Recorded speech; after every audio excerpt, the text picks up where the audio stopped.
Hello everyone. आज हम start करेंगे चैप्टर 2 ई श्रीधरन सीरीज का historiography in the Hellenistic period.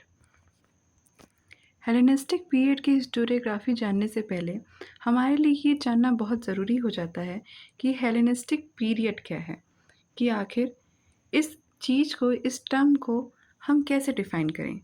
तो हिस्ट्री का वो एरा जो अलेक्जेंडर द ग्रेट की डेथ के बाद शुरू होता है और रोमन कॉन्क्वेस्ट ऑफ इजिप्ट पे ख़त्म होता है, उस एरा को हम हेलेनिस्टिक पीरियड कहते हैं।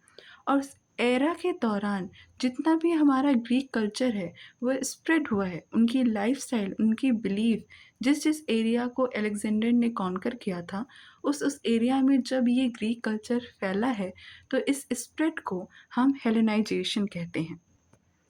अब हम देखेंगे कि ऐसे कौन कौन से इन्फ्लुएंसेस हैं या ऐसी ऐसी कौन सी चीज़ें हैं जिसने हेलेनिस्टिक हिस्टोरियोग्राफी को अफेक्ट की है।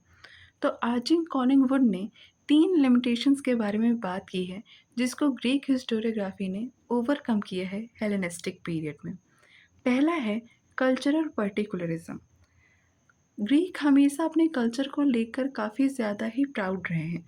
उनके हिसाब से उनका कल्चर बहुत ज़्यादा सुपीरियर है और कोई भी उनके कल्चर को ऐसे ही नहीं सीख सकता।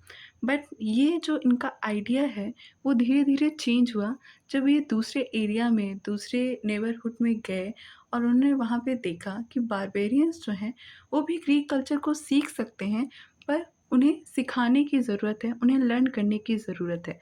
और ख़ुद भी उन्होंने दूसरी लाइफ़स्टाइल, दूसरी जगह की, जहाँ भी वो मूव कर रहे थे, वहाँ की लाइफ़स्टाइल को अपनाया और इस तरह से कल्चरल फ्यूज़न हुआ। तो उनका जो एक पर्टिकुलर कल्चर था जिसके ऊपर वो हिस्ट्री को अपने एकदम बाँधे हुए थे, वो चेंज हुआ और इवॉल्व हुआ। दूसरा हमारा सिटी स्टेट पर्टिकुलरिज़्म। कहीं न कहीं कल्चर पर्टिकुलरिज़्म और सिटी स्टेट पर्टिकुलरिज़्म एक ही जैसा है। जैसे हम कल्चर डिफ़ाइन करते हैं कि कुछ एरिया में कुछ लोग उसको फ़ॉलो कर रहे हैं और कल्चर थोड़े-थोड़े जगह पे बदलता जाता है। सेम उसी तरह सिटी भी एक एक लोगों से जुड़ी हुई चीज़ें हैं कि लोग जहाँ रहते हैं, वहाँ के कल्चर को, वहाँ की सिटी को अपना लेते हैं।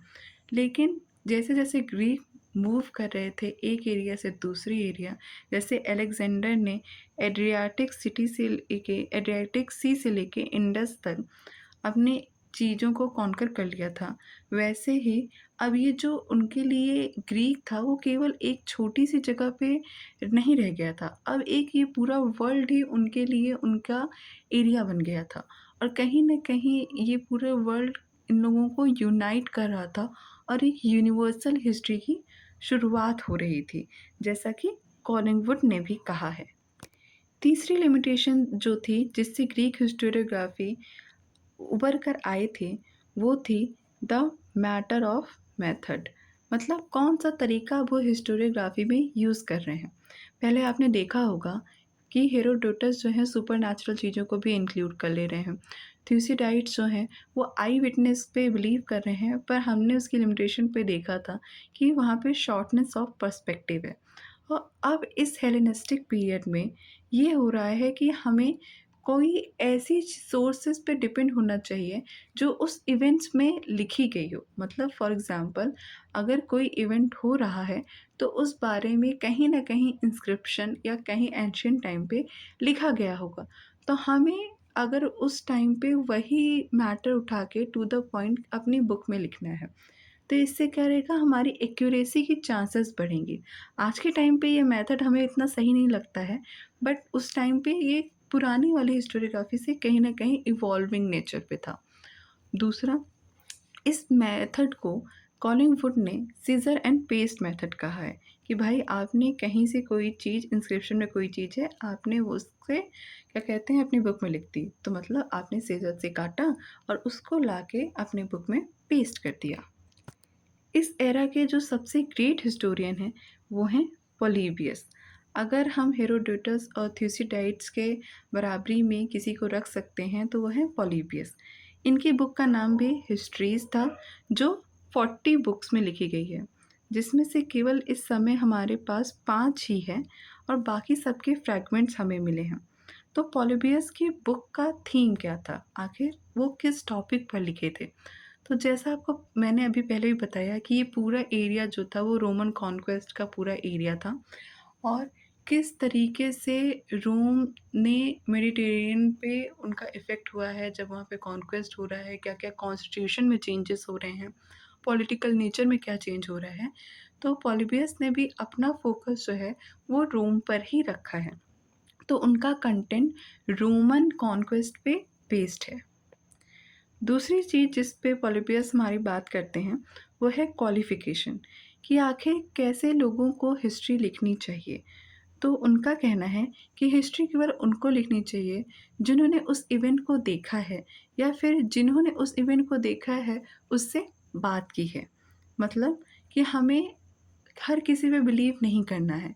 हमें एक अच्छे सोर्स का इस्तेमाल करना है।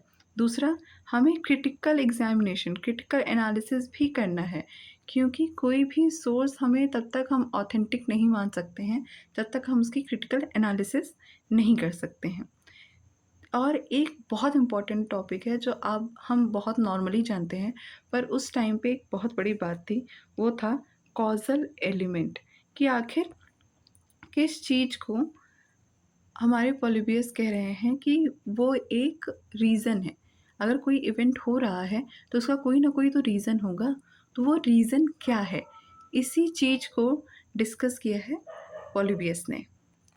पॉलीबियस ने कहा है कि किसी इवेंट को जानना कि वो हुआ था, वो इतना इम्पोर्टेंट नहीं है, जितना ये जानना कि वो क्यों हुआ था।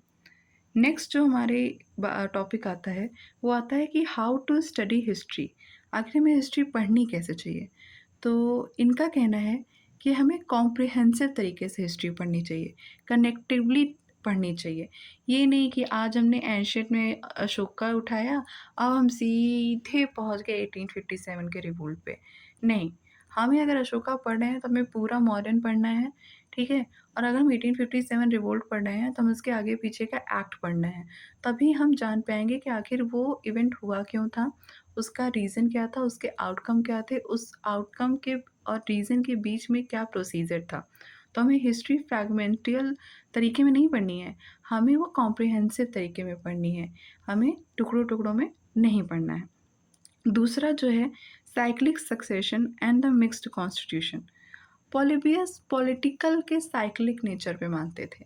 उनका कहना था कि अगर आज किसी स्टेट या कंट्री में मोनार्कियल गवर्नमेंट है, तो मे बी कल को डेस्पोटिक आएगी, ओलिगार्किक आएगी, डेमोक्रेसी आएगी, देन हो सकता है फिर दोबारा से मोनार्कियल पे चले जाएँ।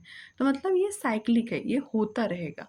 तो इन सारे चीज़ों के झंझट में पड़ने से अच्छा है कि आप इन सारी चीज़ों का अच्छी-अच्छी चीज़ें जो हैं, हम उसको निकालें और उससे मिलाकर एक बैलेंस कॉन्स्टिट्यूशन बनाएँ, जिससे हमें कोई प्रॉब्लम ना हो। तो ये ऐसा एंशिएंट रोम में होता था, इस बात का एग्ज़ाम्पल देके इस चीज़ को बढ़ावा देते हैं।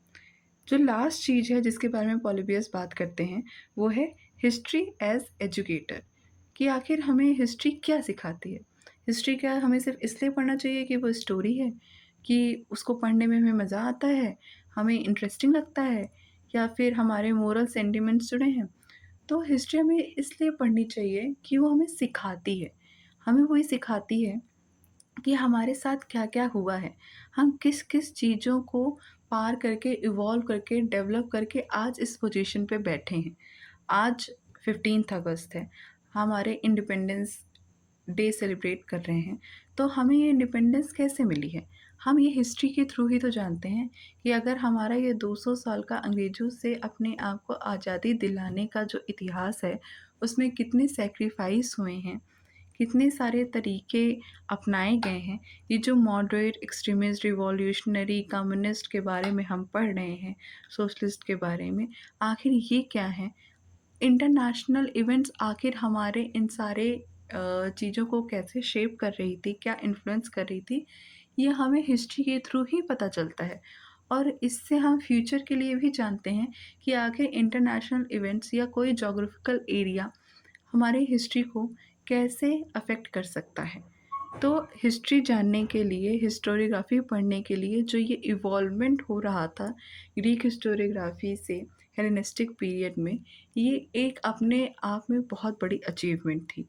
तो हम इसको नेक्स्ट क्लास में कंटिन्यू रखेंगे और हम और इवॉल्वमेंट पढ़ेंगे रोमन हिस्टोरियोग्राफ़ी में। तब तक के लिए थैंक यू।